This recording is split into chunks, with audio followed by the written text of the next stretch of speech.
নজর রাখতে হচ্ছে বাদুড়িয়ার দিকে। কেন নজর রাখবো? কারণ সেখানে পুকুর ভরাট করার অভিযোগ, আর পুকুর ভরাট করে নির্মাণ হচ্ছে, মানে বেআইনি নির্মাণ। কিন্তু কে এই কাজ করছে?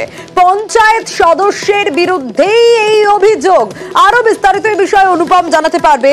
অনুপম, পঞ্চায়েত সদস্যের বিরুদ্ধেই এই বেআইনি নির্মাণের অভিযোগ, তার তো সব নিয়ম জানা, তাহলে তিনি এই কাজ কেন করছেন যে অভিযোগ তার বিরুদ্ধে?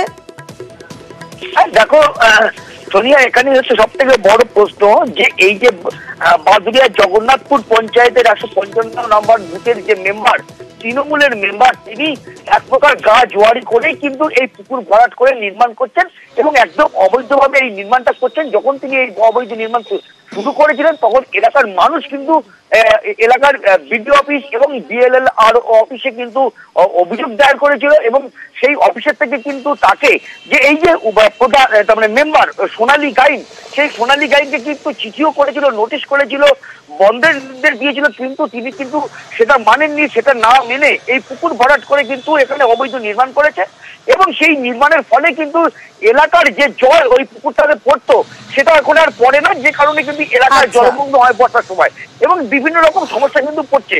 এবং এই বিষয়ে কিন্তু আমরা এই যে মেম্বার সোনালী গাইনের বাড়িতে গিয়েছিলাম, তার সঙ্গে যোগাযোগ করার চেষ্টা করেছিলাম, কিন্তু তিনি কোনো প্রকারে আমাদের ক্যামেরার সামনে বা আমাদের সঙ্গে কথা বলতে চাইনি। এরপর আমরা জগন্নাথপুর পঞ্চায়েতের প্রধানের সঙ্গে যোগাযোগ করি, তিনি যেটা জানান যে পুরো বিষয়টা খতিয়ে দেখবেন এবং খতিয়ে দেখে অর্থাৎ অভিযোগ খতিয়ে দেখার আশ্বাস পঞ্চায়েত প্রধানের।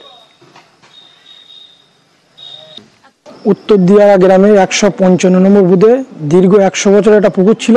মেম্বার আছেন যিনি সোনালী গাইন, তিনি একাংশ বুঝিয়ে ইমারত তৈরি করে। আমরা বিএলআর ভূমি আধিকারিক অফিসে অভিযোগ দিলে অভিযোগের ভিত্তিতে কাজ বন্ধ হলেও পুনরায় চালু হয় কাজটা।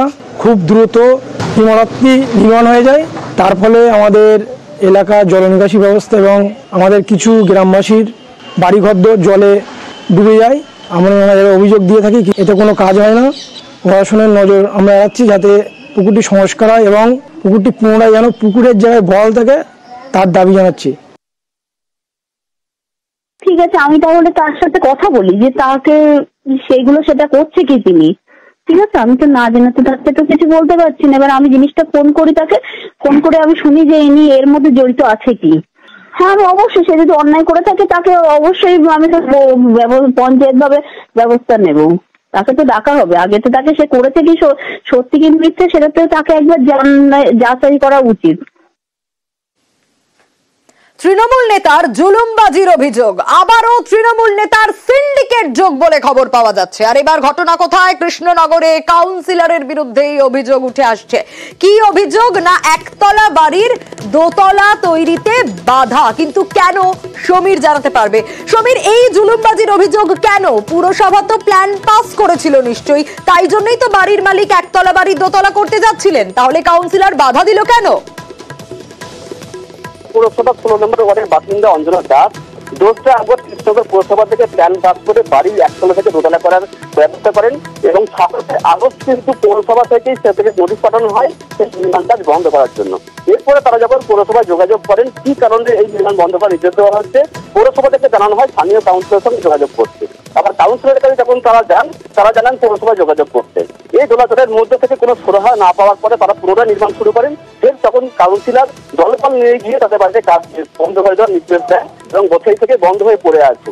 এবং এর কারণ হিসাবে ওই অঞ্জনা দাসের দাবি, কাউন্সিলর এলাকায় ইমারতি দ্রব্যের ব্যবসা করেন, যার কাছ থেকে ইমারতি দ্রব্য ফেরা হয়নি বলে এলাকা বাধা সৃষ্টি করছে। যদি পৌরসভার বক্তব্য যে নির্মাণ করা হচ্ছিল সেখানে অবৈধভাবে করা হচ্ছিল, পৌরসভা থেকে যে প্ল্যান দেওয়া হয়েছে সেই প্ল্যানের নতুন করে না করার কারণে এই নির্মাণ কাজ বন্ধ রাখার নির্দেশ দেওয়া হয়েছে। সোনিয়া, বেশ। প্ল্যান পাস সত্ত্বেও পৌরসভার থেকে অবজেকশন আসে, তারপরে কাজ বন্ধ করে দিই। পৌরসভার কাছে জানতে চাইলাম মানে কেন কাজ বন্ধ হয়েছে। উনি বলেন, চেয়ারম্যান বলেন কমিশনার, তোমার কমিশনার কাছে যাও। কমিশনার বলছে চেয়ারম্যানের কাছে। আমি তাতেও কোনো লাভ হয়নি। তারপর আমার রড সিমেন্ট সব নষ্ট হচ্ছে। ঢালাইয়ের দিন আমার মিস্ত্রির কাজ বন্ধ করে দেয়। তারপরে আমার মিস্ত্রির হুমকিও দেয়। সুমিত ঘোষের কাছ থেকে হয়তো ইট বালি সিমেন্ট এগুলো নেওয়া হয়নি বলে সেই জন্য হয়তো বাধা দিচ্ছে। এটা সম্পূর্ণ মিথ্যে অভিযোগ। উনি একটা ইনলিগাল কনস্ট্রাকশন করছেন। গত জানুয়ারি মাসে উনি যখন বিল্ডিংটা শুরু করে তখন ওনাকে একটা স্টপ অর্ডার দেওয়া হয়। উনি যাই হোক কারোর মাধ্যমে কাউকে ধরে আমাদের পৌরসভা থেকে একটা প্ল্যান উনি পাস করেন, যেটা সম্পূর্ণ অবৈধ প্ল্যান। যখন ওই বিল্ডিংটাও আবার শুরু করে 21/10/2024 ওকে একটা স্টপ অর্ডার করে, আমাদের ইঞ্জিনিয়ার সেকশন থেকে এসে ওর বিল্ডিংটা আটকিয়ে দেয়। উনি ওনার সঠিক বিল্ডিং করলে কাউরির আটকানোর ক্ষমতা থাকে না। ওর একটা পার্সোনাল রাগ আমার উপর আছে, পুরনো রাগ বশতই আপনার বিরুদ্ধে একটা চেষ্টা করছে। পৌরসভা আইন মেপেই কাজ করে এবং উনি প্ল্যান যেটা পাস করেছিলেন, আমাদের ইঞ্জিনিয়ার সেখানে গিয়েছিল, কিন্তু প্ল্যান মাফিক সে কাজ সে করেনি। সে অনেক কথা মিথ্যা কথা বলছে। তাকে ডাক করাও হয়েছিল, তাকে বলা হয়েছে তুমি প্ল্যান মাফিক কাজ করো, আমাদের কোনো আপত্তি নেই। ওই কাজগুলো যেগুলো করেছে সেগুলো আমরা ভাঙার অর্ডার দিয়েছি, তুমি ভেঙে যেটা প্ল্যানে আছে সেই কাজটাই তুমি করো। এই পরিপ্রেক্ষিতে পৌরসভা যেরকম কাজ করছে, ইনলিগাল কাজ পৌরসভা মানবে না। রুলসে যেটা আছে সেই রুলস অনুযায়ী পৌরসভা চলবে এবং পৌরসভার কাজও সেভাবে করতে হবে। সরকারি জমি, আর সেই সরকারি জমিতে টিনের বাড়ি।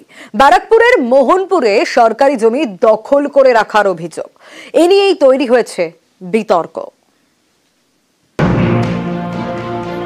এটা সরকারি জমি, এই জমি দখল হয়ে গিয়েছে বলে অভিযোগ। সরকারি জমিতে টিনের ঘর। উত্তর 24 পরগনার ব্যারাকপুরের কাছে মোহনপুর গ্রাম পঞ্চায়েত, তৃণমূল পরিচালিত এই পঞ্চায়েত এলাকার জাফরপুরে সরকারি জমি রয়েছে। ত্রাণ এবং পুনর্বাসন দপ্তরের 5.5 কাঠা জমি। স্থানীয়দের অভিযোগ এই জমিটি দখল হয়ে গিয়েছে, আর তাতে তৈরি করা হয়েছে টিনের ঘর।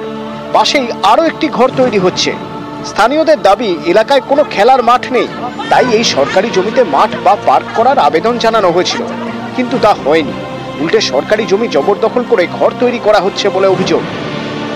এখানে প্রথমে একটা ডোবা, মানে খাস জমিও ছিল না, একটা পুকুরের মতনের ডোবা ছিল যেখানে নোংরা ফেলা হতো। তা সেটা আমরা বন্ধ করেছিলাম যে নোংরা ফেলা হবে না। তারপরে বলল যে পঞ্চায়েত থেকেই বলেছিল যে এটা পার্ক করা হবে বাচ্চাদের, সব এটা পুরোটাই পঞ্চায়েতের সরকারের জমি। এখন দেখছি পার্কের বদলে দিনাদিনী আরেকজন দাঁড়িয়ে থেকে আরেকজন ঘর করে নিচ্ছে। এখানে অনেক বাচ্চা খেলাধুলা করে, এখানে সেরকম জায়গা নেই। আমরা চাই এখানে বাচ্চাদের খেলার একটা জায়গা হোক, আমাদের বাচ্চাগুলো কোথাও খেলতে যেতে পারে না। পঞ্চায়েত প্রধানের দাবি সরকারি জমি মোটেই দখল করা হয়নি, ব্যবসার কাজেও ব্যবহার করা হচ্ছে না। ত্রাণ এবং পুনর্বাসন দপ্তরের জমিতে গরিব পরিবারকে থাকতে দেওয়া হয়েছে। একদম গৃহহীন একটি ফ্যামিলি এখানে ওখানে থেকে বেড়ায়, অর্থনৈতিকভাবে একেবারে পুয়ো। আমরা বলেছি ঠিক আছে, নিজ ভূমি নিজ ঘরে ওখানে থাকো, আগামী দিনে তো আড়ারের জমি তোমাদের নামে ট্রান্সফার করে দিলে তোমরা ওখানে ঘর করে তোমরা ঘর পাও। পঞ্চায়েত বলেছে নিজ ভূমি নিজ ঘরে আড়ারের জমিতে বসুন, কোথায় যাবে এই লোকটা? যাবে কোথায়? কার বাড়িতে থাকবে? সরকারি জমি দখল করে কোনো ব্যবসায়ী যাতে ব্যবসা করতে না পারে, দরিদ্র মানুষের মধ্যে দিতে বলছে। ব্যারাকপুর থেকে অরুণ ঘোষ, নিউজ 18 বাংলা।